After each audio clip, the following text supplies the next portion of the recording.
I don't do anything to Brad.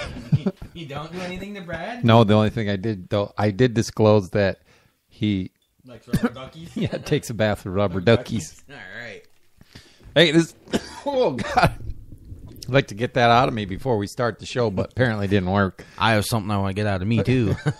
Oh, goodness. This might be for mature audiences only here tonight. I have Trigger with me. Annoying Peasant Radio Show. Here we go. And now for something completely different.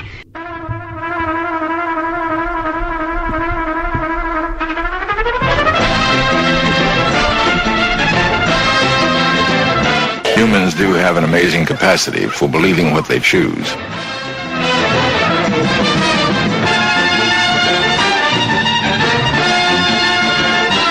I think before we go around killing people, we had better make damn sure of our evidence.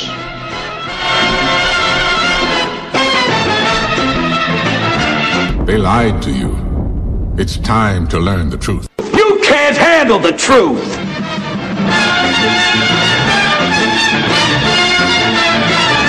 From what was once an inarticulate mass of lifeless tissues, may I now present a cultured, sophisticated man about town.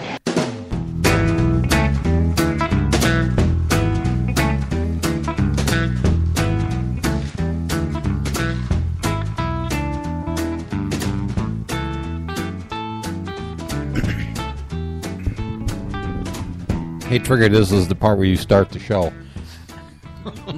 Just, that's your cue, by the way. Nobody saw that or heard that, so go. Welcome to this episode of Annoying Peasant Radio Show. My name is Trigger, and I am joined tonight by Tom. Tonight's episode is entitled Anne Frank and Snowden. How can those two names be in the same sentence? I don't know. Put them together, that's all. Thanks for joining us. Oh, geez. Hold it together, man. Tonight's show is centered on the final part of the article. Wait a minute. It is centered on something, but not that. Here we go. Tonight's show is centered on the final part of the article we have been talking about for about the last two episodes. You're a criminal in a mass surveillance world. Yes, you are. I know I am. But everybody knows Trigger was a criminal before the mass surveillance world anyway. I've been a criminal ever since I popped out of my mom. That's probably true. Out of her stomach, like the alien. We're supposed to do this a little later, but Tanya is going to be with us next week, and she's going to talk about, what is it, that you're always breaking laws, or I can't remember. We have the title in here somewhere, but 3 felonies a day? Yeah, so it'll be interesting. So you are darn near a criminal since being popped out. Yes, I am. But you also are engaged in all types of nefarious activities. Yes, I am. There you go. Anyway, we're going to continue with that discussion of that article we talked about the last 2 times. But instead of laying out the premise for the Annoying Peasant Radio Show, like I usually do, kind of give an overall view of what the show is about, I just wanted to talk for a moment about how people tend to question the freedom philosophy and how they commonly object to it. Right? Many times people point out that some things cannot be accomplished in a free society. Again, in their view, they think they can't be accomplished. They attempt to point out that the freedom philosophy will not fix all of our problems, right? And criminals obviously will still exist. So it appears to them not worth pursuing. You know, hey, basically, if this isn't a silver bullet, why would we do it? Right? It seems crazy. But the freedom philosophy is not a silver bullet which gets us to a perfect world. You know, they reject it for the safety of the known enemy that we have now, right? The cost of change is too high for these people. They also reject the freedom philosophy as a result of learned helplessness, something that we're going to chat about a little bit later when we get to the article. But, you know, they claim there's no use in pursuing a perfect world. It can't be obtained. So if they determine it wouldn't be a perfect world, they reject it, by the way, because what I said before, it's not a silver bullet. They say it wouldn't be a perfect world. then they wind up saying, hey, you're trying to pursue a perfect world and that can't exist, so you shouldn't do it. Do you get? Well, aren't we now? Right? But don't you see what I'm saying? Yeah. If I say, hey, it's a perfect world, they say, well, you can't ever obtain that, so you shouldn't try to pursue it. And if they see what they think is an error or a flaw in it, they go, see, it doesn't work. It's not perfect. So they reject it. So the point is, they reject it because if you're pursuing perfection, that's no good. They reject it if it's flawed. So my point is, they're just rejecting it because it's something different. Right? They're not really thinking about what they're saying. They're making an incoherent argument. Holy cow. Who's the only one who makes the coherent argument? You, Tom. Well, it's the freedom philosophy, right? Yes. That's the only coherent argument. And it just floors me that people basically will say anything to reject it. And, of course, they will also argue at times, well, that's actually not freedom. Freedom means I could just do whatever the heck I want. I even had a judge say that to me one time, that's what anarchy is. And I said, well, who said anything about no rules? There's rules. Property rights, non-aggression axiom. Have you ever heard of that stuff on this show before? Yes, every week. Right. So Is that judge known? he shall remain nameless. I didn't say he, did I? I didn't tip you off as to the gender. Good thing. Anyway, so I think they reject the freedom philosophy as a result of learned helplessness. Boy, really easy for me to say. Again, we'll talk about that in a bit later. But, you know, the point is, people wind up rejecting, you know, the freedom philosophy for flawed reasons. Right? You know, one of the best examples, or most, I shouldn't say best, most common examples is roads. Right? They right away assert, well, roads would be at least neglected or probably not even available for everyone to use, right? Because how would you do roads? They also think, well, when you start explaining things to them, by the way, Walter Block is the guy to read in the event you do have interest in roads. He's written a whole book on it. But the very notion that all this has to be decided ahead of time and worked out really makes you to get you back to a planned society, which is where we are now, which is where the trouble is. And people say, well, you can't switch to something where you don't know what it is. Well, of course, you know, do you know what computers are going to look like in 15 years? Do you know what the automobile is going to be like in 15 years? No. Well, you can't live in a society where you don't know this stuff. Right? It's a crazy objection. But here's the point, that what is known is that theft that is legalized, murder that is legalized, will become illegal. See, I'm thinking that's a step, at least a step in the right direction. Sounds like a good one to me. Right? At least get rid of legalized crimes, make them all illegal. I think that sounds fair, right? I'm saying murder is murder. Doesn't matter who does it, what organization is responsible. It's still murder, and it shouldn't be legal. No, it shouldn't. Right. Theft is the same way. You steal my property, I really don't care who steals it. It should be against the law. But it's not in today's world. I know people think it is, but hey, get engaged in a civil forfeiture one time and then talk to me. Anyway, roads is a big one, you know, and they also think that besides they kind of can't be done, someone who's, if you're trying to do it cooperatively, right, without the use of force, well, an uncooperative person can disrupt. You know, we want to put a road all the way across the country, and there's one guy in Kansas who won't sell his property, he won't do it, so that'll screw up the whole thing. And again, without me going into it, just read Walter Block. If you don't read Walter Block, you can keep objecting to roads out of ignorance. You build a bridge. Exactly. You could even tunnel underneath is another way. But, again, a long thing. But, so people say, well, here's the deal. You just force people to do what you want to do. Like if a majority of people want to do something, you just force the minority to do it. Right? And I would argue, if you don't really look at that closely, you don't understand that eventually there's going to be some backlash from those people that you're aggressing upon. They get pissed off, right? Is that so much of a leap for people to understand that happens? Ron Paul calls it in the context of foreign policy, he calls it blowback. Again, I'm not going to go there, but right?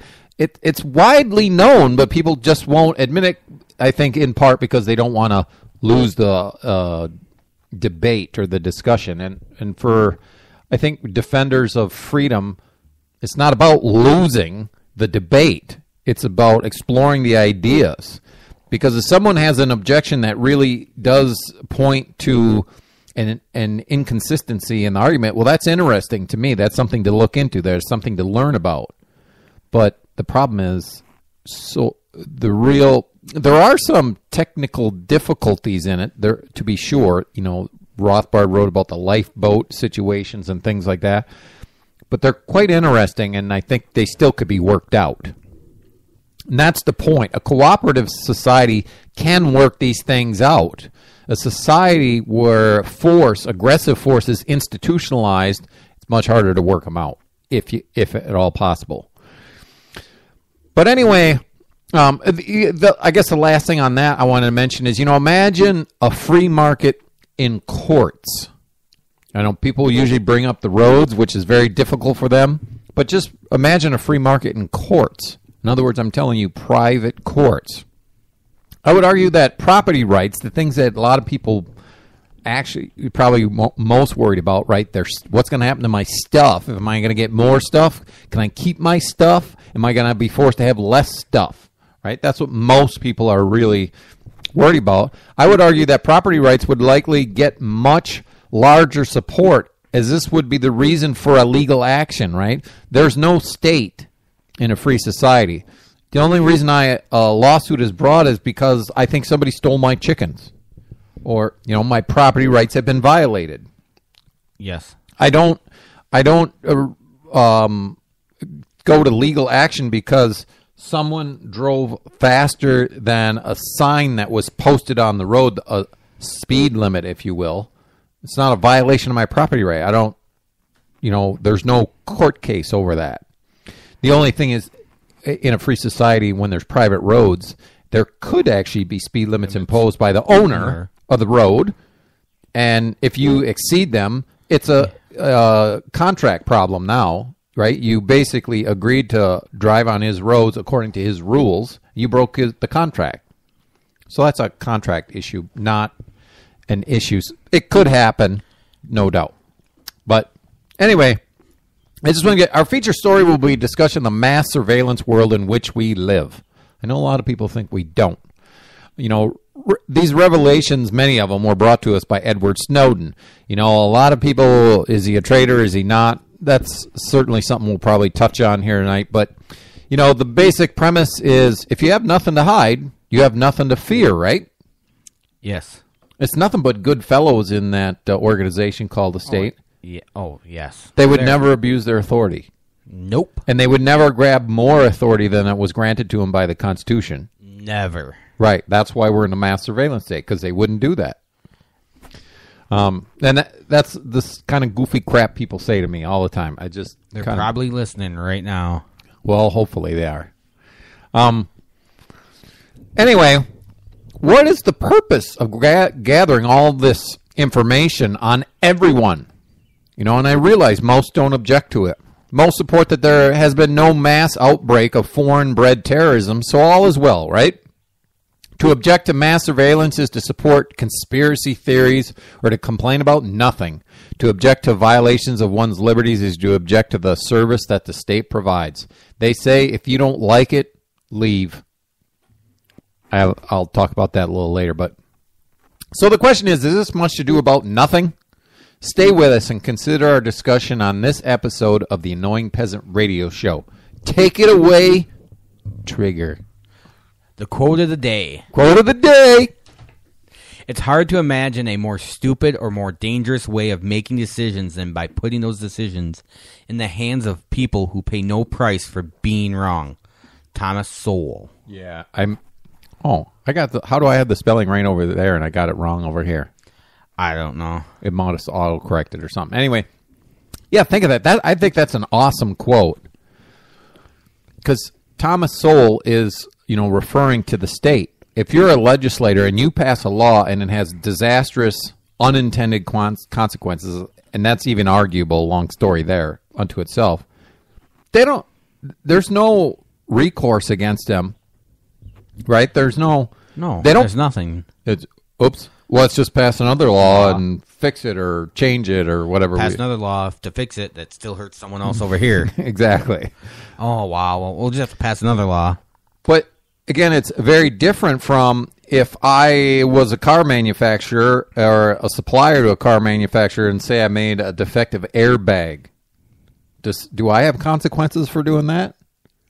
Yes. I think, what was it? Takeda. Yeah, but what's the car manufacturer that was using them the most? Might have been Toyota. Or Hyundai. Yeah. Hyundai. Right?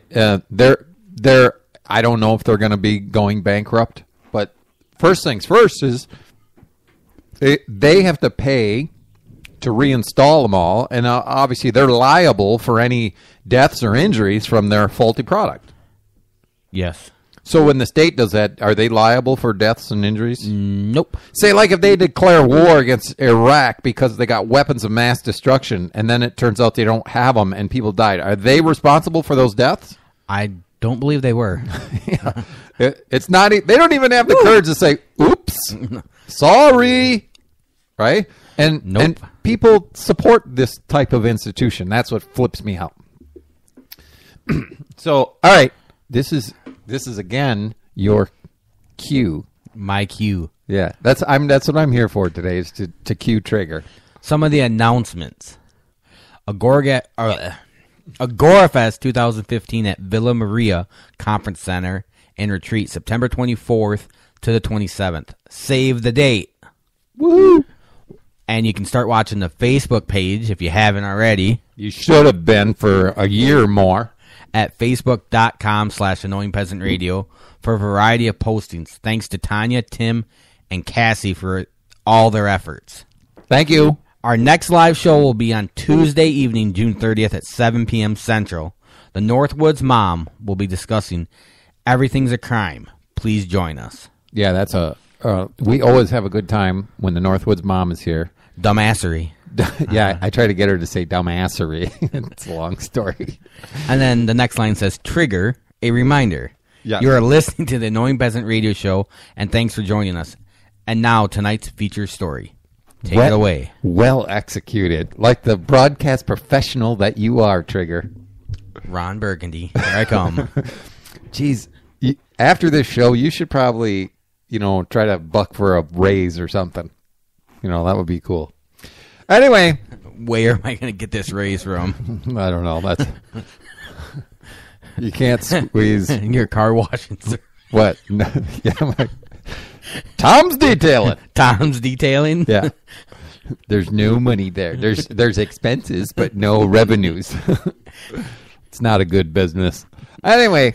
Get me a sandwich board. I'll go up front of Glassworks. Yeah, I want you to get you one of those foam fingers. Yeah, and a big cowboy hat, foam cowboy hat.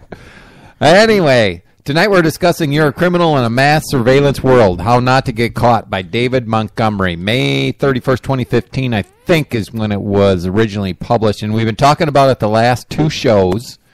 And it's actually a really excellent article, obviously. That's why it's basically taking up 3 shows here. We're going to finish it up tonight. If we have any time, we're going to talk about a couple other more current event-y like things. But I just want to recap part 1 from 2 weeks ago even more concisely than I did last time. Overall, I asked a number of questions to our listeners. Many of them I covered in the opening, in tonight's show, or some of them, I guess. But maybe the largest question is simply, is it moral to support the laws if you determine that they're immoral? Right? If the answer is yes, hey, you just do whatever the state does, whatever the state requests of you, or it's really not a request. They tell you what to do, orders you what to do. Would you turn yourself into the state? Like, say, the Japanese Japanese citizens did during World War II, right? And I use that example at this point because, I've only heard about 1,000 times, it wouldn't happen here deal. Right? It just flips me out when I hear that. Oh, by the way, do you see that, Trigger? The Northwoods mom is giving you support. Go, All right. Trigger. Yes. He has a fan. One. That's one. Thanks for joining us, Tanya. Of course, I probably won't be real good in the chat room as I'm. We should start copying the Bob and Tom show and have the video camera and start doing YouTube videos. Is that what they do? Yeah. See, I don't know that stuff. Anyway. So when we're messing around in the beginning and at the end, people can see. Careful with your words. You said messing around, didn't you? Yeah. But, okay, so, during the internment during World War II, Japanese, right? Again, for those who say, oh, that stuff can't happen here, you're just talking about a whole bunch of stuff that would never happen here, right?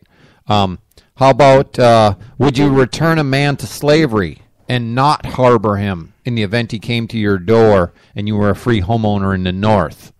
Fugitive Slave Act, right? And I don't remember when that was exactly in force. Long time ago, 100-plus years ago, right? People say, well, those things have all been corrected, so, it just can't happen here. And by the way, people are just doing their jobs, right? But is this actually an excuse for immoral behavior? I'm thinking of the meme. I'm really not liking Darth Vader's policies, but I support the stormtroopers. How about you? Yes. Right? Think about that. It's the same thing. People say, well, they're just doing their jobs. So when the stormtroopers are shooting at you with your, laser dealies, right? Whatever they were. Yeah, I can't remember the name of them. Right. But when they're shooting, you don't have a problem with any of that, right? Because they're just doing their job. Just doing their job. When the soldiers, the Nazis, were executing people, they can't even be held accountable. Why? They're just doing their jobs. Right? All the guys, the Soviets, who housed people in gulags and exterminated how many millions? No problem. Just doing their jobs. Right? Think about when people say to me, well, I'm just doing my job. I know, here's one you didn't see. Porcfest. Porcfest is a freedom festival in Keene, New Hampshire. Go YouTube Porcfest 2015. I think this just recently happened, or at least I just recently saw it on Facebook. Some government agents showed up to check, to make sure I think it was just food vendors, to make sure they were licensed and they had the proper tax collection mechanisms in place obviously to collect taxes for the state. Two guys showed up. Right away, they got them on video. They're asking them questions. What are you doing here? So, well, we're just coming here to check these people. And I think it was Ian Freeman, who's actually the program manager at Liberty Radio Network. He's a really interesting guy, really good at supporting freedoms. He winds up saying, and then what? He goes, well, then, we'll gather all the information. We'll go back to the office and we'll just look at all the, and then he's like, and then what? And they go, well, then what if someone didn't pay, or they're not collecting tax, or you would determine they're not collecting tax or the proper amount or whatever? He goes, well, then we'll talk about it, with the commissioner or the council or whatever. And Ian Free was like, and then what? And well, then we'll determine if in fact they were. And he's like, and then what? He's trying to get him to, eventually we're going to come out here with the cops and guns, and if you don't comply, we're going to blow your heads off, right? Well, of course, they wouldn't say it, but he kept saying, and then what? And if that's what are you going to do then? And then what, right? And they just didn't want to do it. And then a bunch of people started gathering as they were following them with the camera, right? And there was people, and I think including Ian Freeman, who was saying, you guys should be ashamed of what you do. Okay? Again, I understand a lot of people probably listening don't agree with, the position, I would argue, the freedom philosophy. But think about this. They're just doing their jobs, right? So that makes it okay. So if they were stormtroopers that came into Porcfest and started shooting people up, you really shouldn't, Ian Freeman and these guys shouldn't question them because they're just doing their jobs. I mean, people don't think about this when they're, arguably smaller infringements of their rights. But in principle, there's no difference. And what he was really trying to say is, hey, you guys should be held accountable for what you're doing. Think about what you're actually doing. Do you want to do this as a career, as a job? You want to be the gulag guy for the state? Just doing my job is what he says. In other words, I don't care what injustices are happening to you as a result of my actions. I don't care. They just say, they're basically saying this, I just want the money. I don't care where it comes from. Yeah, I'm just getting a job here. Yeah. So when I work for the mob, and I have to do, let's just say illegal things, I don't care, and it's okay, right? Because say I'm just doing his job, right? It's all right. You're not cut out for anything else but that, so that's your job. That's my job. The point is, people are basically figuratively, of course, given a license to these guys to do whatever the hell they want because they could just say they're doing their job. I mean, it's insane. If it was the mob, people wouldn't say that. Just like a certain, DNR agent. So what's going to happen? I got to write you a ticket. And if I don't pay it, then what? Yep. But I got to write you the ticket because I have to justify me stopping by here. Exactly. Anyway, it's pretty. Anyway, I see how quickly we can get so far off the article that we're supposed to be talking about tonight. We're not that far off.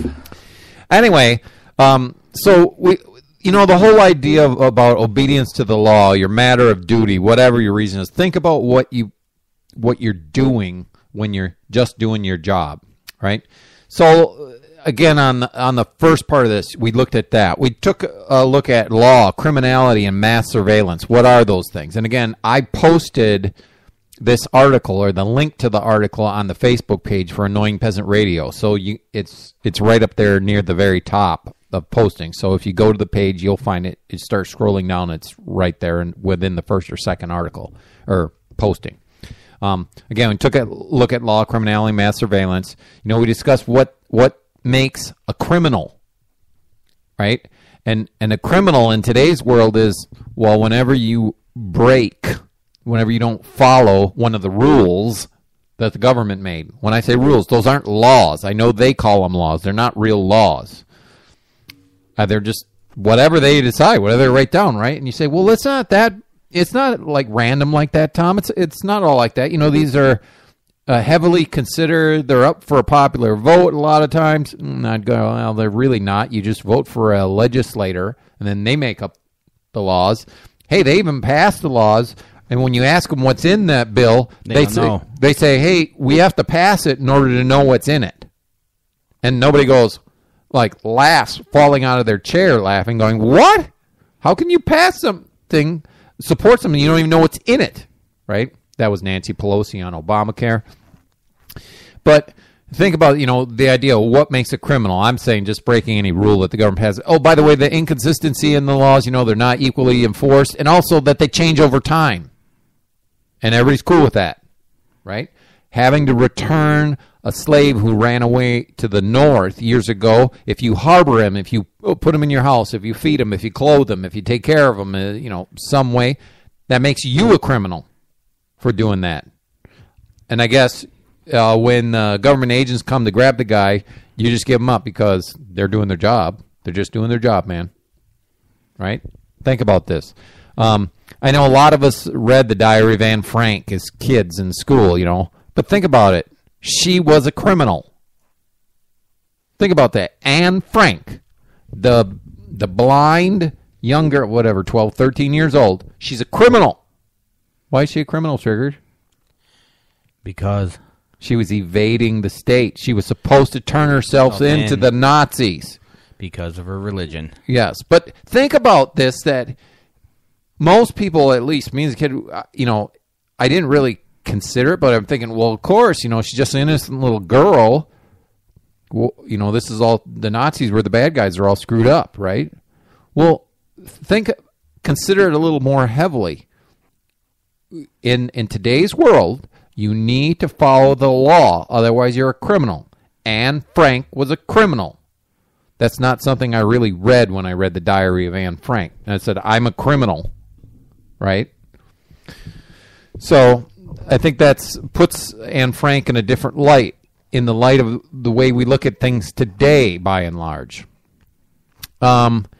we also talked about that the law, although the law is largely incomprehensible to the governed, ignorance of the law is not a defense when you're prosecuted by the government.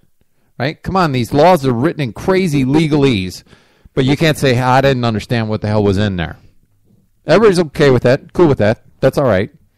We talked about the inconsistency in law. We know that the system is rigged against you. Your chance of conviction at trial is around 90%. And I know there's more factors that go into that.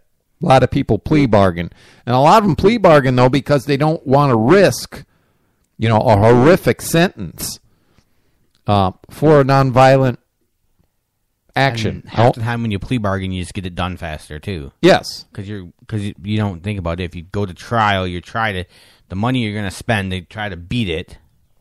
Because, of course, you're going to have to prove that you were right and they were wrong. And they're an officer of the law, so they're always right, no matter what. It's your word against their word. It's stacked against you. It's rigged. So it's, hey.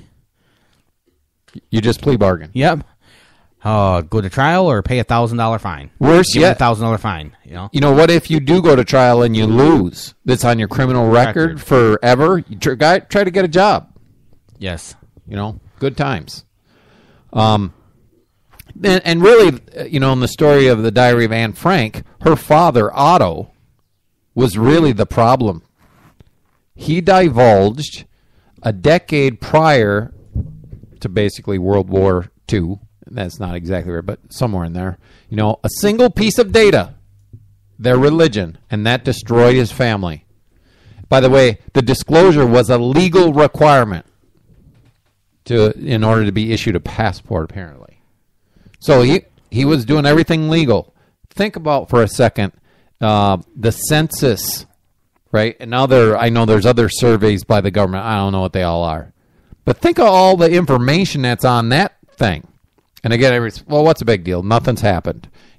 Prior to the Franks having we'll call it a little problem, to understate it, right? Just a little tiny. Right. It never happened to them before, so who cares? It's not a big deal, right? I'm saying it turns out it was a really big deal. But I know people still but it can't happen here, Tom. Yep. Talk to the Japanese in World War II. And then there's a lot of things, again, that's turned inward. But think about what has happened, what the U.S. government has done to, let's just point out some brown people in the Middle East recently, right? And again, most people, they don't even know about it. They don't listen to the news. They don't care. And they're not critically thinking about what the government is doing anyway. We talked about collect it all. I think this was last week. Now I'm moving ahead. Consider the amount of information that is available to the state via the census, etc. Right? Consider that thanks to William Binney and Edward Snowden, we know that the U.S. regime has for many years been secretly constructing the means to monitor and record every aspect of our lives. And remember, it was one piece of information that doomed the Frank family. Remember, national security isn't about your personal security, as comforting as it would to believe. Yeah, national security is a really good thing. It's really about government security. When they say national security, just substitute that for government security. Trust me, if the powers that be were in command central and they were faced with, hey, we might risk the whole country in order to save Tom, trust me, they're not going to save Tom. Why? Because it's not about Tom's security. It's not about Trigger's security. It's about the government's security. They're willing to sacrifice everything but the government. Right? Think about it. And they always say national security, and people just, oh, yeah, national security. It's like, you got to be kidding me. And think about this. It's really like a noose around our necks. Mass surveillance equals perpetual uncertainty. No matter how honest and benevolent you think you are, and you think that the American government is, no one knows what laws a future regime will impose. And you say, oh, yeah, sure, I'm pretty sure of it. Yeah, well, here, listen to this. Otto Frank never would have disclosed his family's religion had he known it would lead to the murder of his loved ones a decade later. Don't you think? Yes, I think he'd probably have not disclosed it. He'd have been like, I'm Catholic. And you know, this kind of, my next comment is one that kind of, in recapping last week, but it goes back to something we talked about a little earlier and how people object to the freedom philosophy and the objections they do. The 20th century alone is an inconceivable horror. People, what do you mean? No, it's prosperity, blah, blah, blah. 262 million corpses, at least, engulfed in various government wars and genocides. No matter how you attempt to defend the state, you know, as so many do, at least in my part of the world, in my sphere, people I talk to, you cannot pin that on advocates of freedom, right? People who advocate for, properly, I guess, the freedom philosophy, they're basically advocating for peace. They wouldn't have a mechanism such as the state that would be capable of mass murder or murder on a mass scale like we've seen in the 20th century, right? So those, I would argue that 262 million corpses wouldn't be possible if these giant things of state. And people say, well, no, you're really mostly talking about, you know, Mao, Hitler, Stalin, just some crazy people is all it is. You know, well, there's way more fellows than that. And yes, they almost entirely all guys. I'm not denying that. But there's a lot more than that. So is there this massive concentration of crazy people in the world? Or are they drawn like a bug to the light or drawn like a magnet to the mechanism that is the state because they want to control the world? Right? Want to control the world. Yeah, I'm arguing you created this mechanism that draws the nut jobs to it. And everybody thinks, well, voting for them, that means we won't get a nut job. And you say, well, if you say, well, yeah, you know what? If you realize we could get a nut job, but there's a whole mechanism in place to not let that person, you know, do whatever he wants, right? There's the checks and balances in the Constitution, right? The different segments to the government. Well, if you have that, what you're saying is, oh, we have other parts of the government to stop somebody from doing what they want to do. Well, then why have such a mechanism? Just get rid of the whole thing, be done with it. Why have, you know, want to do something and have the rest of the government try to stop them? I say you got to pay all these people for what? To stop what one side wants to do? I call that a waste. Yes. It sounds like a pretty big waste. Yeah. 262 million corpses. You cannot put that at the feet of the advocates for freedom. You have to put those for status. And again, everybody, not everybody, a huge majority of people cling to statism. That's the only thing that makes things work. I don't know. Ask those 262 million corpses if it worked for them. Why you're a criminal. And Tanya's going to talk about this a lot next week. We unknowingly commit crimes, including felonies, in our day-to-day lives. We talked about that last time. The fact that we haven't been caught is a matter of actual detection, right? Namely, surveillance. A mass surveillance expands the government's crime detection capabilities, and they increase exponentially. So just think about that for a second. And this, not from me, from John Baker, a retired law professor, who tried in vain to count new federal crimes created in just the past few years. Apparently couldn't do it. He said, there's no one in the United States over the age of 18 who cannot be indicted for some federal crime. That's not an exaggeration. That's his quote. I don't know what else to add there. The section that we discussed was Into the Abyss. You know, we talked about the United States Code and CFR, the Code of Federal Regulations. You know, just for banking, changes in banking codes. I don't know if they're technically all laws, right? But there's 10 volumes for that year alone, right? No problem. Ignorance of the law, by the way. You can't, you know, that's not an out. The laws are written in legalese. Ignorance of the law is no defense, even though it's literally impossible to comprehend what the government demands from us. The legislators don't know what's in the bills passed. They don't even care. They don't have to follow them. You do. I mean, that's a good gig. Yes, that's I'm thinking I'm going to start running pretty soon. Yeah. Right? And again, still, people don't object. They just sit idly by. It flips me out. It continues. I'll tell you whatever you want to hear, Tom. Just vote for me. Exactly. Comb your hair, part your hair the other way, and you'll get more votes. Okay. the law is truly unknowable to the governed. Being a law-abiding citizen is a myth, and I'm sure Tanya will have much to say about that next week. The bottom line is good people everywhere have been turned into peaceful outlaws by politicians. The point is they can get you whenever they want, right? Speed limits is an easy one. They put the speed limit so absurdly low so that basically, you ever been on the freeway and like nobody's driving the speed limit? Yes. And like everybody's exceeding the speeding limit? Yeah, for every 100 cars that you see, one is possibly doing the speed limit. Right. So the cops can pull basically anybody over anytime they want. Yes. Right. And half the time you can pass them as long as you're within that 10-mile-an-hour range of being there they go. They're not doing their job. By the way, my wife's got one for 57 and a 55. It's just a question if they want you. Yes, that's exactly and right. Really, here's the thing. The minority should really be having a cow over this kind of thing, right? Because I think this is part of the deal why, hey, I don't know. It's quite possible. 10 white guys go by, a suspicious-looking car with a black driver goes by. The cops got the green light to pull him over. Sir, do you know you were going 62 and a 55? He actually didn't pull him over really because of speeding. He used that as an excuse to interrogate the guy, right? But the minority typically just sit by and say, hey, they're just picking us out, instead of saying, well, wait a minute. It's a mass surveillance state, and the cops have the green light to pull anybody over at any time, and nobody objects to it. They don't say that. They just say, hey, I think it's racism.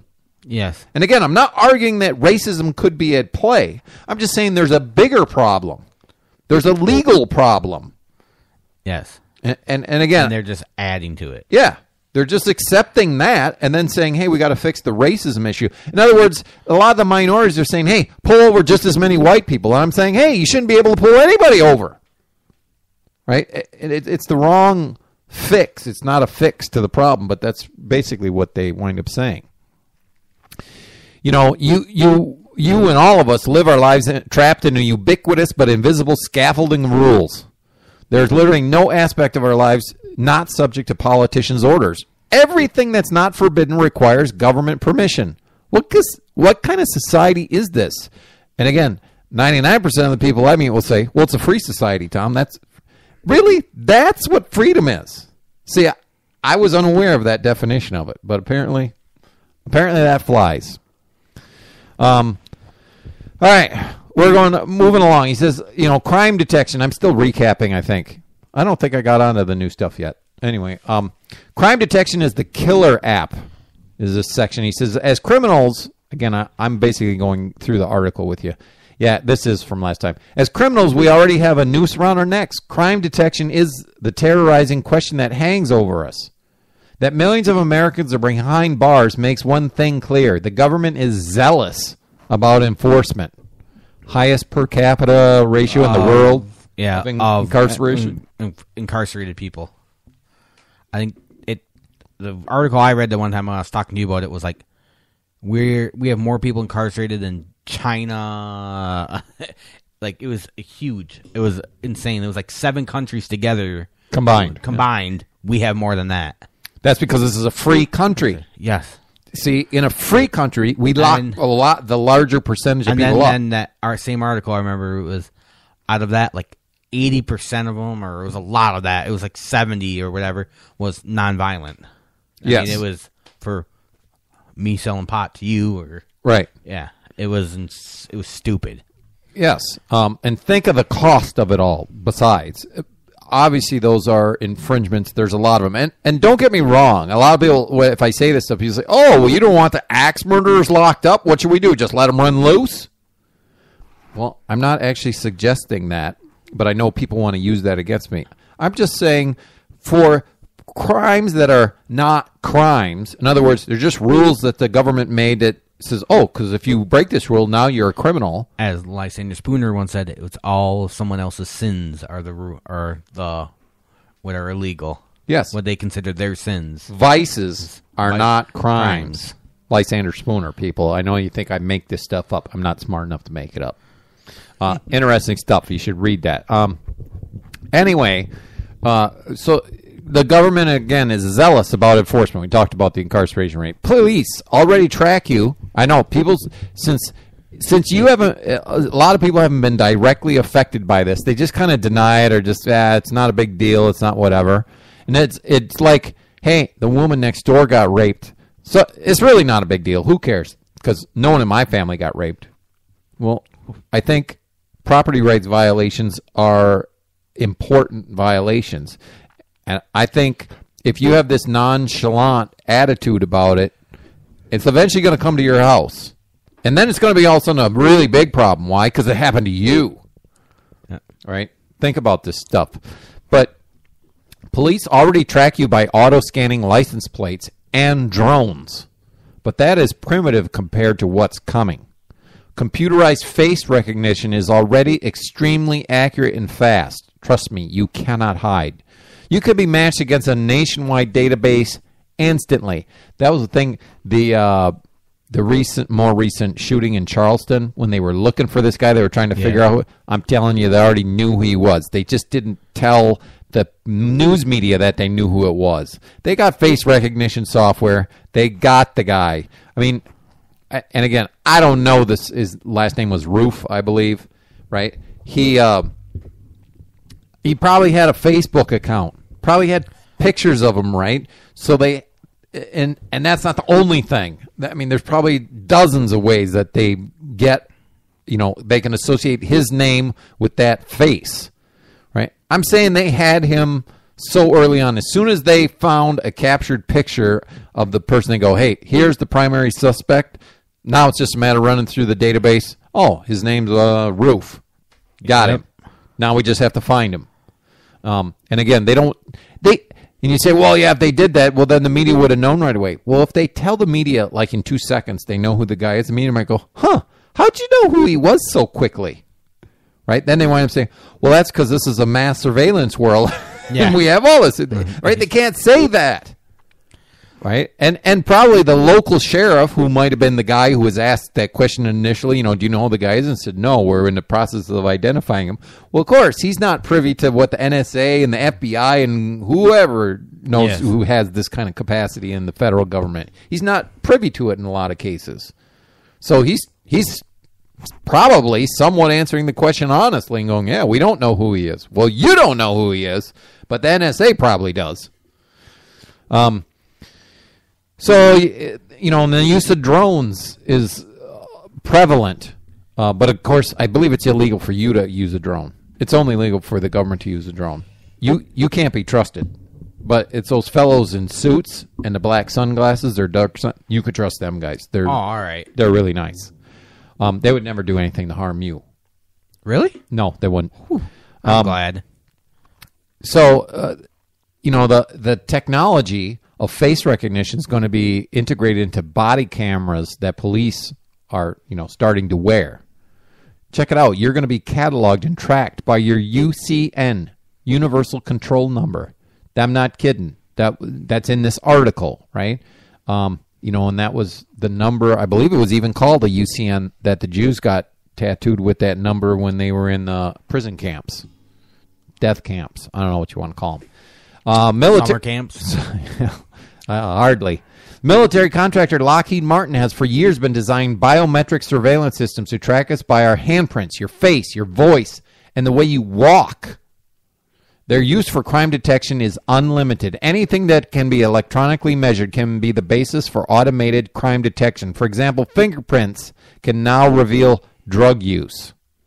Right? It's just a matter of time. It's a matter of surveillance. They collected data. Going forward, mass surveillance will be combined with robotics to create law enforcers who will automatically scan and crime check you.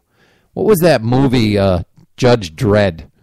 Was basically like that. It's coming to your town. I don't know. You can tell me. It's not. It won't happen here. The military and industrial complex is leading robotics development. As with bug-sized, G-U-B-U-G, bug-sized drones, the technology and equipment will cross-pollinate with domestic law enforcement. Think it's not coming. I could just see it now. Sometime in the future, be going, remember the good old days? Mass surveillance cheerleaders is the next section. The highest profile shills for mass surveillance are the usual suspects, politicians and the mega corporation execs who have the most to gain. Former U.S. Senate Majority Leader, here we go, Trent Lott. What are people worried about? What is the problem? Are you doing something you're not supposed to? This is one of my also favorite. Chief Google hypocrite Eric Schmidt defines privacy as an excuse to hide wrongdoing. If you have something that you don't want anyone to know, maybe you shouldn't be doing it in the first place. I wonder if the guy has a door on his bathroom. I mean, is he trying to hide what he's doing in the bathroom? Maybe he shouldn't be doing that. Nope. I wonder if he has a password on his email account or his bank account. I mean, He probably doesn't know. What, He's not trying to hide anything, No. right? I mean, what a nice guy. Google employs many brilliant people who no doubt mean well, but the simple truth is Google's business is literally, listen to this, Google's business is literally mass surveillance. Snowden revealed that the NSA has direct access to Google's servers. The NSA has direct access to Google's servers. Google's vast, again, people, nothing to worry about. Google's vast offering of services equals the world's biggest surveillance roach motel. There's a reason the room and board are free. You're the product, not the customer. Right? It's a way to get the information out of you for free. The Death Star is in Utah. I know people will find these because I like the Star Wars analogies. The totalitarian power of mass surveillance comes into focus when one sees how years of data can be summoned in the future for purposes you can't predict. 5 or 10 years from now, your surveillance records may be used as a basis for advanced interrogation, criminal prosecution, bail-ins, property confiscation, blackmail, stalking, humiliation, horrific medical procedures, internment camp, deportation, and yes, even execution. None of these are without historical precedent. Can we remember Anne Frank? Her father gave up the information of their religion. It was not going to be a problem. And I don't think he would have predicted that, hey, in 10 years, this is going to kill us all. So I'll hand over the information. I got a feeling that wasn't his psychology. No, he was probably like, I just want to travel. Yeah, just want to travel. The Utah Data Storage Center, to describe how vast the capacity is and what it's doing, it consumes 1.7 million gallons of water daily to cool the place. Right? Instead of telling you, how many zillions of terabytes or whatever of information are capable of being held there, it consumes 1.7 million gallons of water to operate. And there's a water shortage in California. Yeah, and Utah is not the most arid. Is arid dry or arid wet? I can't remember. Arid's dry. Is it? So it is one of the more arid places, if I have that right. The Utah Data Center is weaponized data mining. If the government wants to target you, it can comb back through years of your life in minute detail. Even if you didn't commit the crime you're being prosecuted for, mass surveillance guarantees that innocence will be targeted because data mining can't tell whether a pattern is intentional or coincidental. You say, well, what's the big deal? You just, you work through the system to clear yourself. Well, I'm thinking wrongly accused is a problem. Wrongly accused is a problem with, what's your conviction rate? 90% if you go to trial. No problem. It's never happened to me, so it's not a problem. Hey, you had that 10%. That's right. The U.S. law is clear on what might happen next. Perhaps men show up and interrogate you. Again, people think, hey, read the news. Watch what goes on. It's happened lots of times. Or they secretly tear apart your life down to the smallest detail, looking for any charge to pin on you. Maybe they destroy your reputation and monitor how you respond. Again, hey, it hasn't happened to me. Who cares? The state of hopeless surrender. The state of hopeless surrender, is what he coined learned helplessness. Okay, here we go. Now we're actually current. See, here, look how far. We're almost an hour into the show, and I'm just starting with what we're supposed to do for the day. This part is called Death from the Sky.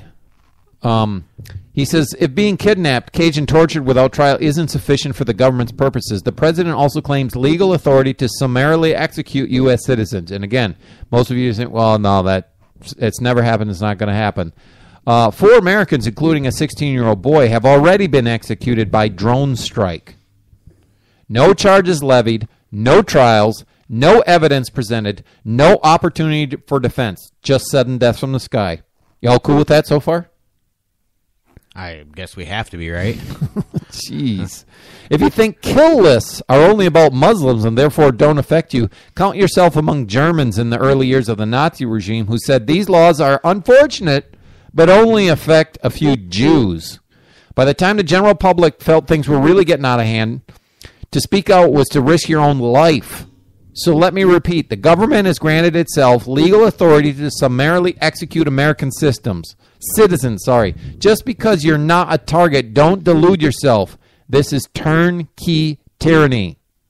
The data mining power of the Utah Data Center will find all sorts of extremely unlikely coincidences which will be used to cage or kill innocent people. The old way to do that was to torture people into making false confessions, frame them with planted evidence, or convict them based on faked forensic science. With weaponized data mining, no fabrication will be required to put innocent people away. Much like the IRS process of finding you guilty, unless you can prove yourself innocent, you'll be in the crosshairs trying to explain an extraordinarily unlikely coincidence. A 1 in a million coincidence is common when the world's fastest supercomputers are searching for patterns among quadrillions. By the way, that's thousands of trillions of pieces of data. Trying to establish your innocence will be like trying to prove a negative. Mass surveillance is ushering in a brave new world of crime detection. The vast majority of crimes in the past have gone undetected. A collected all mass surveillance apparatus is an all-seeing eye, which untethers crime detection from manpower constraints. Not worried, are you? Nope. Because I'm indoctrinated. Very good. So you don't have to worry. Nope. Law. Everything's all right. Everything is all right. Why? Because the government tells me it is. Yeah. The next section is entitled Law is Codified Hypocrisy. My definition of a bad guy is a person who purposely harms or threatens to harm others or their property. I used to think of crime as the stuff that bad guys do. Bad guys are criminals and criminals are bad guys. Makes sense, right? After all, murder is a crime. Theft is a crime. Assault is a crime. So, those are actually real crimes. Cartoons, TV shows, and movies I've seen from childhood have, again, I'm basically reading the article here. From childhood have reinforced the only bad guys do crime message. And my teachers were explicit. Good people obey the law. Be a law-abiding citizen. Yet millions... Oh, crap. I just flipped. I lost my spot. Yet millions of Americans who are not bad guys have criminal records. And he says... And you say... Most people will go, well, of course they're bad guys. That's why they're criminals. But again, I think it was on the first day show, might have been the last week's show on this. You know, we talked about criminality, and you're a criminal if you break a government rule. But that's not necessarily a real crime. I know they call it a crime today, but it's actually not a crime. It's just you just didn't follow their rules. Why? Because the rules are ever changing. They're written in legalese. You can't figure out what they are. You don't even know what they are, but you broke them, so you're responsible for going to a cage or something. No problem with that again. Nope. Man, you're good with everything. Yep. You're very cooperative tonight. Some people said you were going to be belligerent, but you're not. Mm-hmm. You're funny, man. You know, because most laws have nothing to do with actually harming others or their property.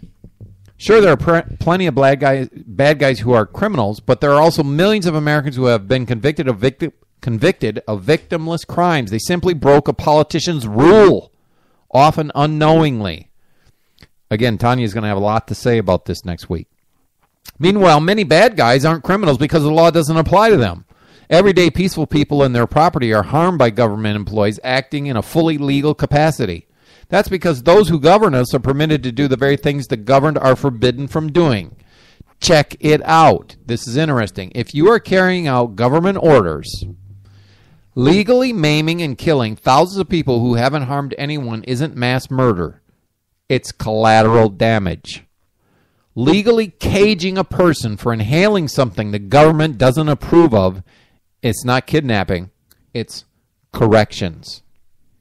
You're supposed to read the second part. We'll do that. See how this works? Legally siphoning all the money out of someone's account isn't theft. It's asset forfeiture. Very good. Legally blockading a country from receiving desperately needed goods and services isn't economic warfare. It's foreign policy. Don't forget, dead children are collateral damage. Yeah, don't forget that. Remember, what was her name? Madeleine Albright. Check out the YouTube. Was it worth it to kill however many thousands of Iraqi children? She says, it was a tough decision, but I think it was worth it. I don't know. Ask those people who died and their friends and relatives if it was worth it to them. I know, it doesn't matter. They're brown people. Who cares? Legally using insider information to rack up stock market profits isn't insider trading. It's congressional investing. Legally transferring hundreds of billions to Federal Reserve banking cartel cronies isn't fascist economics. It's quantitative easing. Quantitative easing for your financial security. Yeah, when they do that, they're just trying to help me, the little guy. And I appreciate it. It's very kind of them. Legally forcing interest rates to zero so that savers lose purchasing power and banks clean up isn't price fixing. It's monetary policy. Legally spending trillions to create the most militarized society in history isn't totalitarian insanity. It's called defense. Legally demanding your money under threat of imprisonment to pay for all these things isn't extortion. It's taxation. What is criminal for the governed is legal for the government. Do you see that? If Trigger or I try to do any of those things, we're going to wind up in the hooskow pretty quickly. Yep. Right?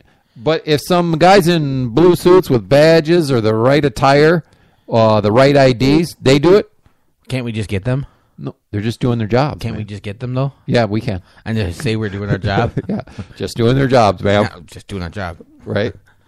Again, people, it just flips me out how they don't think about this. It hasn't happened to me. It doesn't bother me. Think about this and how the state sees its citizens. Even when a law applies to both the government and the governed, it's not enforced equally. Right? I think it's a very interesting thing to note. Check it out. Martha Stewart went to prison for lying about a stock trade. And you say, well, that's illegal. She shouldn't have done that. Marion Jones went to prison for lying about using steroids. But General James Clapper, czar of the government's mass surveillance complex, wasn't even prosecuted for the felony of lying under oath to Congress about mass surveillance. General David Petraeus walked free despite lying to FBI investigators and leaking top secret information. I think he did it was his mistress, if I remember. Which was wasn't she a news reporter? Oh, I don't remember that. Maybe she was. That's handy. Yeah. Members of the government's Federal Reserve bankster cartel were exempted from punishment for committing multiple felonies. Again, so they're illegal for both the citizenry and those in the politic, but the penalty. There's no penalties associated with a lot. They get off, right? Where you and I would never get off. We would be paying a price for those things. They don't. So the question is, what enables this codified, self-perpetuating hypocrisy? The institution of government is defined by its monopoly. Check it out. Most people, monopoly bad, but you support it when it comes to the state. Monopoly on both the creation and enforcement of law. This means that government can do whatever it wants, from double parking to mass slaughter with essentially no repercussions other than regime change through elections. Who in their right mind believes this is a good way for society to operate? If there were ever a monopoly to break up, it's the one government protects with all its might. That goes back to the quote of the day from Thomas Sowell, right?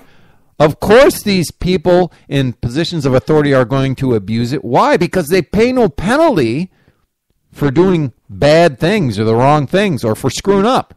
It's just like, they don't even say oops. They say we voted wrong. Yeah, it's a citizen's fault. They're just doing their job. We didn't know what was in the bill until it was passed. Sorry. Yeah, it happens. You don't understand. It's very complex, really. So when a doctor is doing something, that's not very complex. No. No. Okay. And he needs to be held accountable if he screws up. Yes. That seems righteous, dude. The notion of learned helplessness, I think, is very important. People often say, forget it. There's nothing I can do to change this. And the author of this story is the same thing. He says, then I realized there's nothing I can do are the magic words every power-hungry person longs to hear.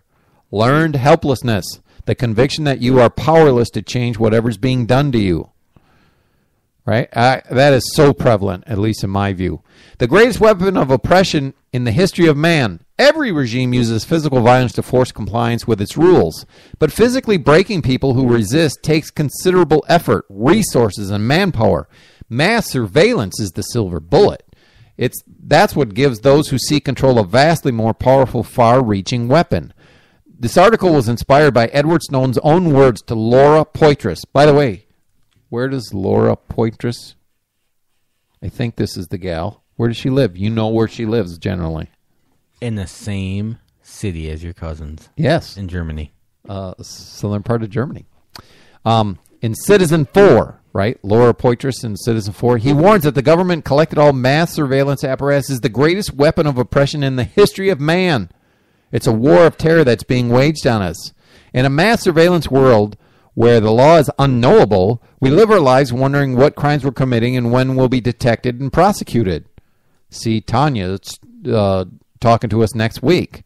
This is a chilling effect on how we live. We censor ourselves to suppress the underlying anxiety of knowing we're criminals who are being watched and recorded. The end game of mass surveillance is self-imposed subjugation, right? People don't think freely. They don't have free discourse. They don't talk openly. Why? Because they're afraid that they're being surveilled, right? We're being spied on. So you can't measure everything that's a result of this, right? But you wind up erecting your own walls, saving the government the effort to erect them. I mean, it's kind of crazy. The government avoid inquiry into controversial issues. They censor what they read at the library, right? You somewhat semi or unconsciously take over these things. Free thought inquiry into the most important matters gets suffocated as we live under perpetual anxiety about whether what we do is acceptable to those who govern us. I think it even goes further than that. People are so afraid to have a conversation, I would argue, of freedom or something that is meaningful because, somebody might get upset. Lots of times I'm in a smaller group of people. So let's not talk about that. I don't want to talk about that today. And that just freaks me out. Let's talk about shit that just doesn't matter. All right, like Kim's ass. Yeah, right? I mean, it's crazy what people fill their time talking about. On the way here, the radio said, what do Peyton Manning's forehead, Kim K's ass, and the national debt have? In common. Yep. They're both big. They keep getting larger every day. That's right? I mean, think about it. That's what fills people's lives. That's what they want to talk about, is that. And we need to get into, what's that, like those shows on TV that just talk about the stars and, I can't think of the name of them, but that's got to be the right business to be in. I have no TV, so. Yeah, there you go. But, I mean, that's got to be the thing to be in because people are just enamored with nothing. So I'm going off the deep end probably because I have no TV and I'm on this radio show. Yes, you are. You should take that tinfoil hat off your head. All right.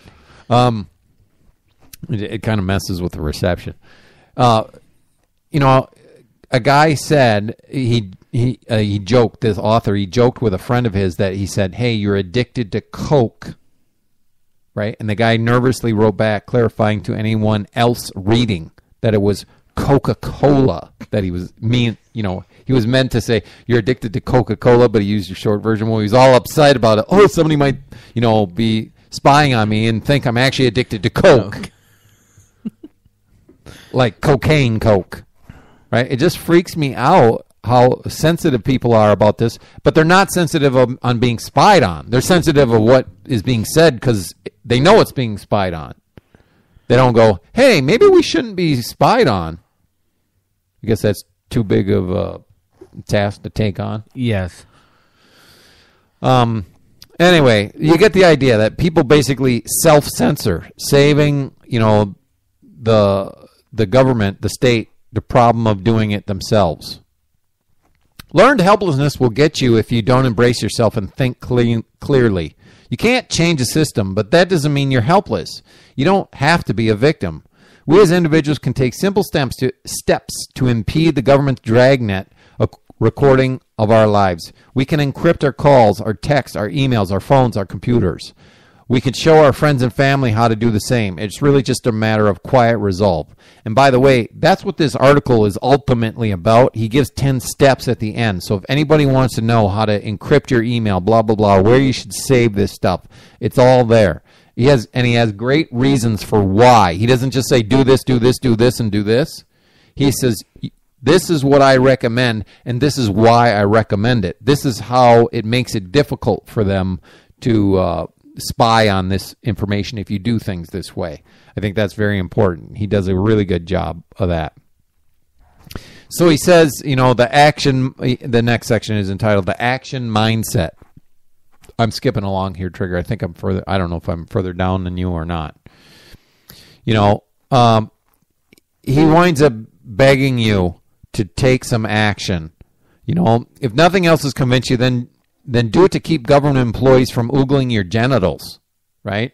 If you think government isn't and never will be a threat to your well-being, then do it to protect against identity theft, fraud, blackmail, and doxing by free agent bad guys, right? If you take these measures that he recommends, at least, what people commonly call bad guys wouldn't be able to, or would have a much harder time, I should say, getting this information out of you. If you're not worried about the state, which I think you really should be, but if you're not, if you still take these steps, you'll make it harder for someone else to hack into your stuff.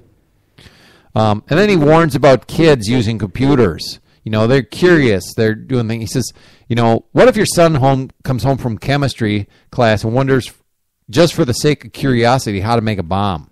What if he's watching Breaking Bad and starts browsing around wondering how Walter White made meth?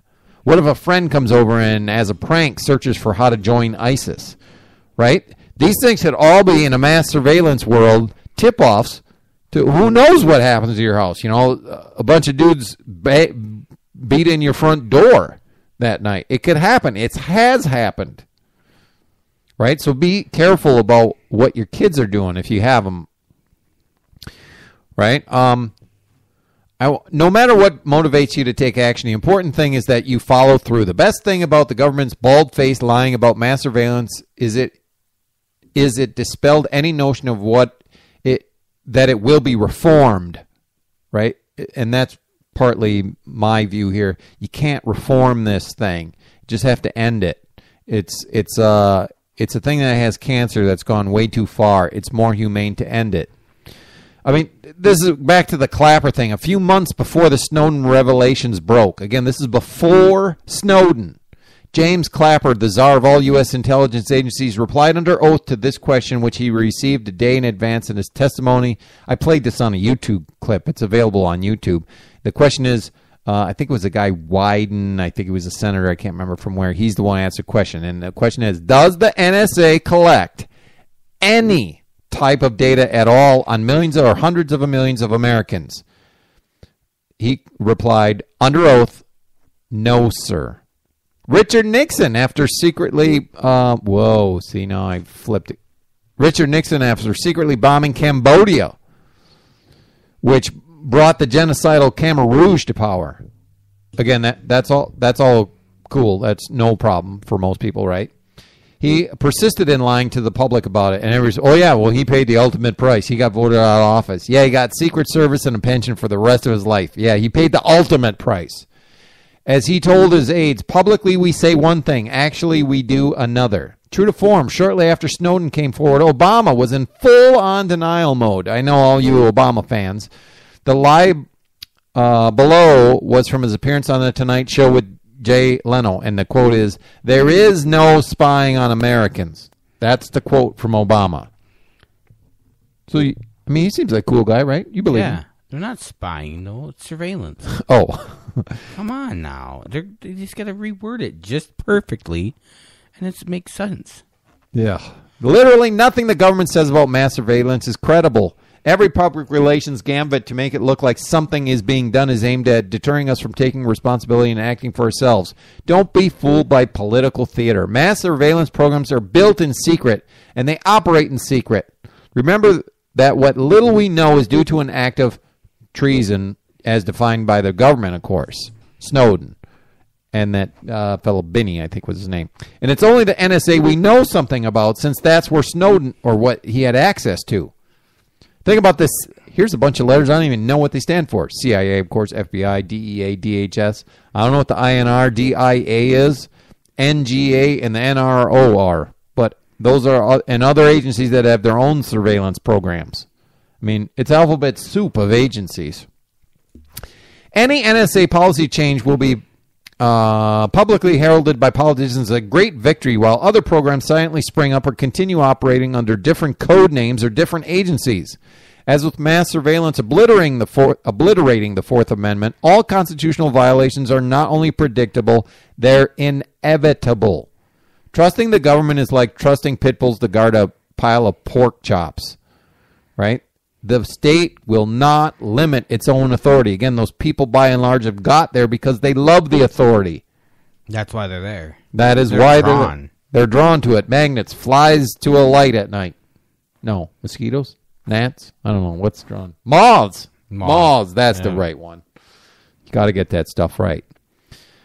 The state will not limit itself, and if you're thinking you can do that through the ballot box, how's it been working? Oh, this is my commentary on this, right? The state will, in fact, not limit itself. If you're thinking you can do that through the ballot box, how's it been working? New programs constantly spring up. Old ones rarely get shut down. They change names, they change cover, but they're still there. The constitutionally smallest government has become the largest government in history. So how's that Constitution, by the way, working to limit the size and scope of government and authority? It's all good, right? I say no, but apparently it is. And if it it is, must be working fine because everybody's happy. Yeah, and then you get some constitutionalists say, well, you got to get back to the Constitution. Well, apparently the Constitution wasn't capable of holding the government within the Constitution. So what's the point of getting back to the Constitution? So we're going to put it in a thing that won't cage the government again? Yes. That's a good idea. Yep. God, some people are smart. Hey, they have a degree. A piece of paper that says they are. Or lots of them. Some of them Yeah. do. They got alphabet soup after their name. Some of them. Yep. Oh, goodness. I have to take a drink of my summer shandy. That's an adult beverage, in case you didn't know. Anyway, the next section we're winding down here is Snowden's inspiration. Snowden's most important insight is not that we're being recorded in a collected all panopticon.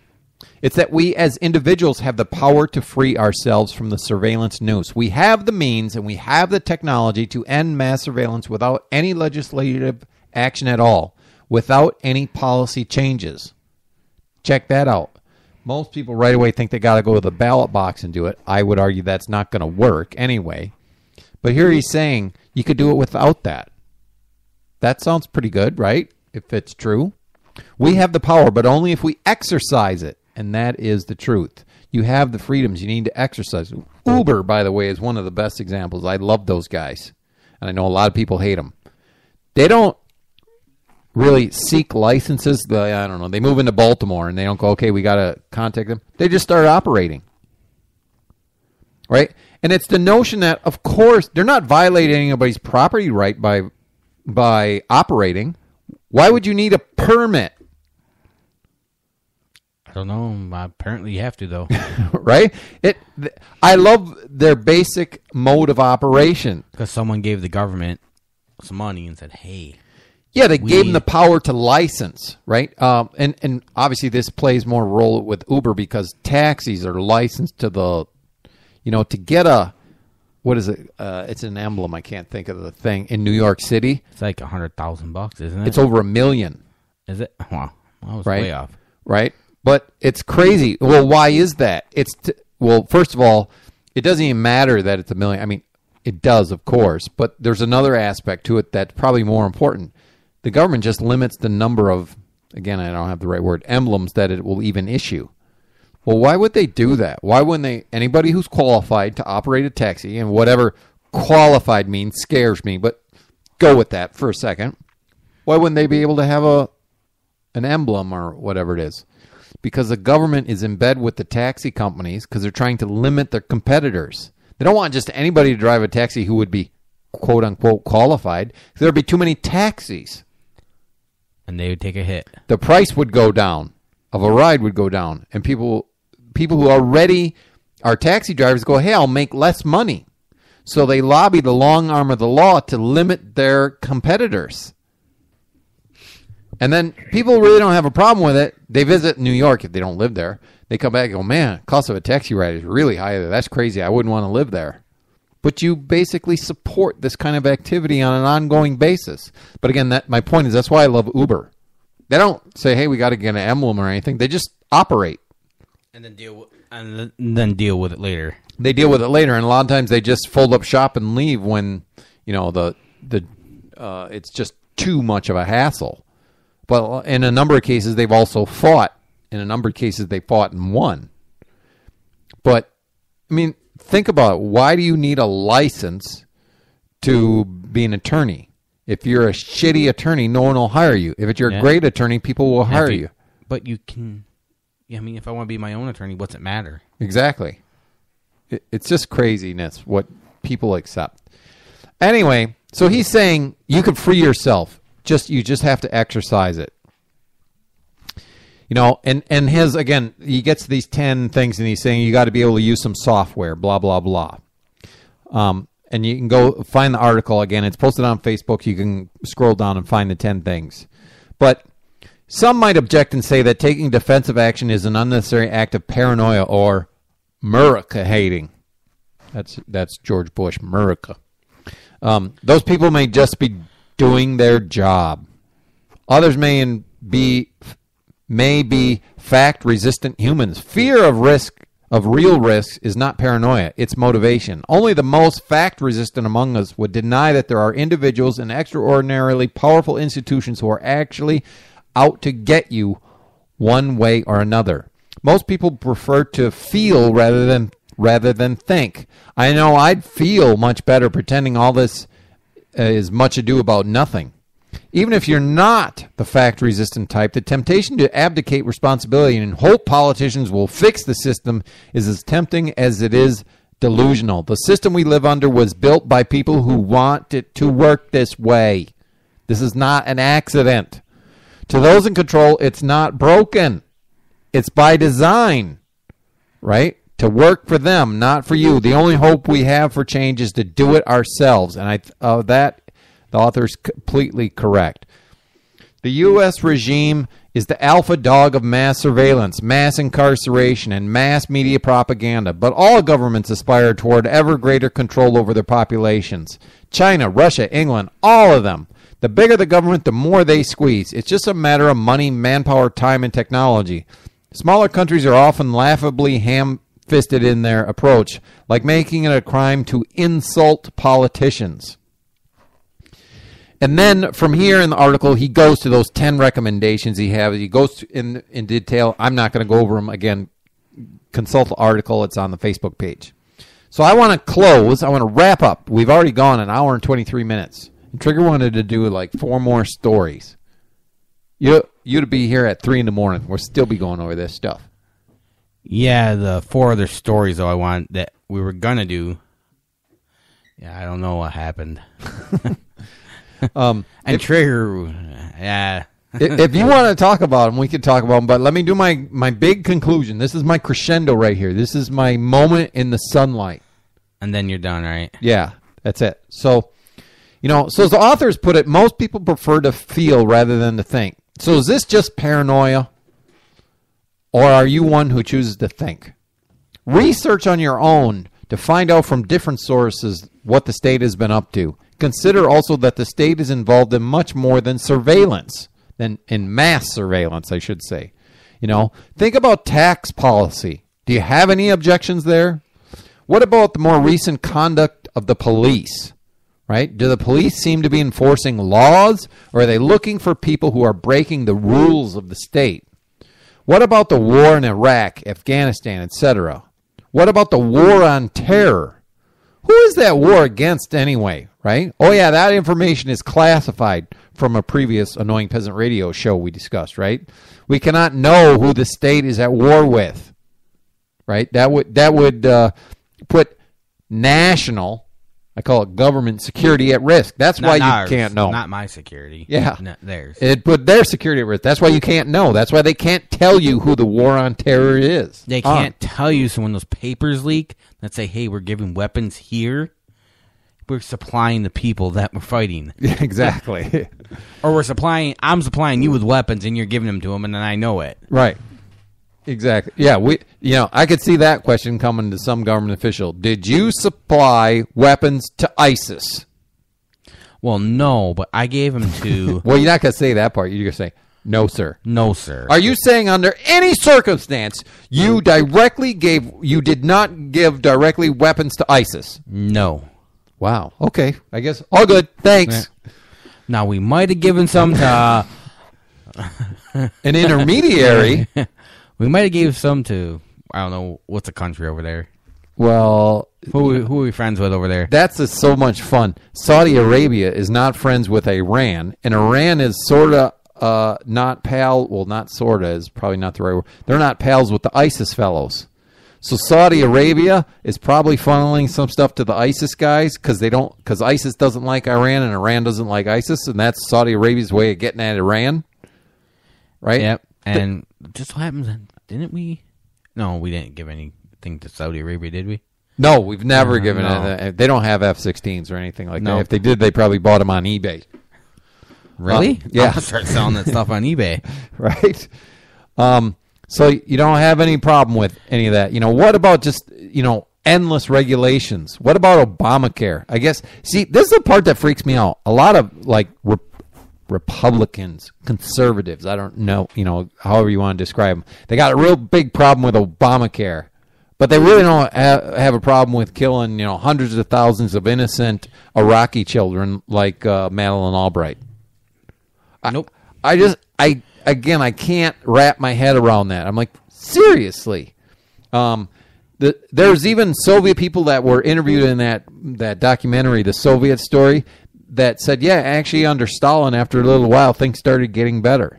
And I'm like, did you happen to ask the 10 million people he exterminated if things were actually getting better? No, they couldn't ask them because they were exterminated. Well, they could ask them. They just probably wouldn't get a good answer. Hey, can I ask you a question? Yes. So, what do these violations of your liberties have in common? They're, in fact, violations of property rights. Was Rothbard who said the only rights you have are actually property rights. In many cases, when I object to these things, people say to me, well, if you don't like it here, just leave. Right? Think about that. Those who support the violation of my property rights tell me to leave. Right? I'm saying, hey, my property rights are being violated, and people say to me, well, then you should just leave if you don't like it. It just seems crazy. Think about it. Those who peacefully object to invasions by others, including the state, should leave? Think about that. It's just that attitude that leads to support for a country with almost 800 military bases around the globe. Of course, every single one of them absolutely necessary. Couldn't go without any, right? It leads to support for a country that has been at war. Get this. 222 years, out of 239 since 1776. At war, 222 years out of 239. 17 of them we weren't. That's a peaceful, loving country if I ever heard of one. Oh, wow. And here's the point. I actually believe, by and large, the people of the United States, in fact, are peace-loving. The weird thing is they wind up supporting warmongers, right? And that's the part I don't get. Can't you see what these fellows, these guys, and it's by and large guys, are up to Why do you give them your undivided Because it support? all starts in about first and second grade with the Pledge of Allegiance. Law-abiding people obey the law. Good people obey the law. Bad people don't. Starts there. I believe. Indoctrination. Yes. I think that you've hit on it. That's what it is. And again, if you ask me, are you indoctrinated? Of course they're going to say no. Right? Because that's what they're taught to say. Right? Indoctrinated to say is no. Right. When anyone's indoctrinated, they'll go, yeah, I'm indoctrinated. If they'd answered, yeah, they know they wouldn't be indoctrinated. Right? You can't answer yes to that question. Of course you're indoctrinated. You can answer yes, but it's one of those ones where it's like... You're in a performative contradiction if you do that. Here's the deal. Okay, so what? It's so bad here. Here's the deal. If you want a master and you want to become a slave, I don't wish to stop you. Right? People say, well, if you object to things, well, here's the deal. I'm just saying, why can't I opt out? If you're so convinced that it's so great... If I want to be a slave... Right? And if the slave says this is so great, it's so great, I have to force you to be part of it? Well, doesn't that seem weird? If it was really great, wouldn't I be able to go, Trigger, this is freaking awesome? And you go, well, I don't know. I'm like, well, so that's good for you if you don't want to, but I say you're crazy, man, because this is awesome. Right? And you would, I think, in short order, be convinced if it really was so good, and you'd say, hey, where can I join? It is good. Right? But, yes. And it really would be good if you did it voluntarily, if you opted in. But you can't, I argue you can't even say it's really good. Why? Because you don't have a choice. And people say, well, you do have a choice. You can move. Well, you can move, and you're subject to another state. You can't move to freedom. That's the problem. You have all kinds of choices, just none of them are freedom. They're all slavery. You could. It was called Alaska until the Discovery Channel went up there. Dang it. Right? So think about that. Here's the bottom line. Peaceful resistance. This is what the author talked about. Take these 10 steps. Right? They're all peaceful. He's not saying, well, of course, if you didn't read them, you don't know. But he's just taking actions using software. In a lot of cases, it's free software. Right? Taking actions on your smartphone. Setting things up differently. Right? They're all peaceful resistance. That's what we advocate on this show. Right? People say, well, you want a violent world. No, that's exactly the opposite of what we're trying to advocate for here. And what I'm saying is most people unwittingly are advocating or supporting a very violent regime. They just close their eyes to the violence and say, well, they're not violent. Again, how do you square with 222 years of war out of 239? That's not violent. What would violent be then? 239 out of 239. Anything less of that is nonviolent. Yeah, I'm thinking that's what they're going for. And even 239 out of 239, I think you'd have a giant chunk of people that say, "Well, it's just necessary. You don't understand. It's a dangerous world out there." Hey, we're just trying to keep peace. Right. It's just. And how do you keep peace? By making war. Exactly. So that's what we're advocating: peaceful resistance. That's what we want you to. The strategy we'd like you to employ to maintain and regain the lost liberties. You know, I advocate civil disobedience with no violent intent. I don't know how I can be any clearer. No violent intent. To do so would violate the very libertarian legal theory, right, regarding the initiation of force. So obviously we can't. It would be inconsistent. That's part of our shtick here, that it's a coherent message that we're trying to put across here. We don't. You can't wipe that out by, supporting violence. In fact, we support peace. This show, in our view, is to promote a just, peaceful, and prosperous world. Civil disobedience is the only course for those who intend on living honestly. And that's from Lysander Spooner, by the way, living honestly. So with that, we're about done here, and Trigger's going to take over. Yep. The Trigger Show. Here we go. Please tell your friends, heck, even your enemies about this show. We'd appreciate it. Yes, we would. Next episode is Tuesday, June 30th at 7 p.m. Central. The Northwoods mom, Tanya, will be with us, so make sure you check that out. We hope we have provoked you to think. Make your comments on the Facebook page if you'd like.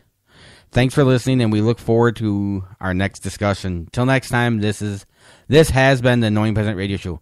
This is Mac DeMarco, Salad Days. Yeah, and I got to thank Trigger for helping me out tonight. It was very kind of him to join me, so I had somebody to banter with. No problem. It's always fun getting your perspective. So, oh, it's fun. It's fine. Good. I Cool. like seeing the smile on your face when you talk. And the veins popping in my neck, right? All right, here we go. Thanks, everybody, for listening to the Annoying Peasant Radio Show. This is Salad Days again with Mac DeMarco. Till next time. Hey, don't forget, Tanya's going to be with us next week. Here we go. Salad Days.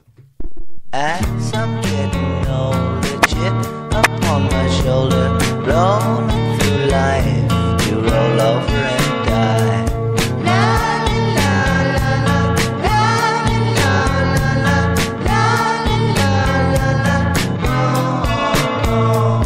Missing Hilly John, silent days are gone, remembering things just to tell them so long.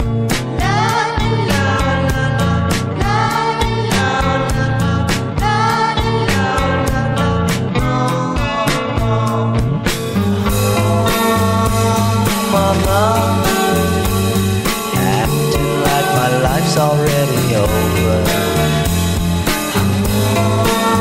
Oh dear, act your age and try another year. Always feeling tired, smiling when required, right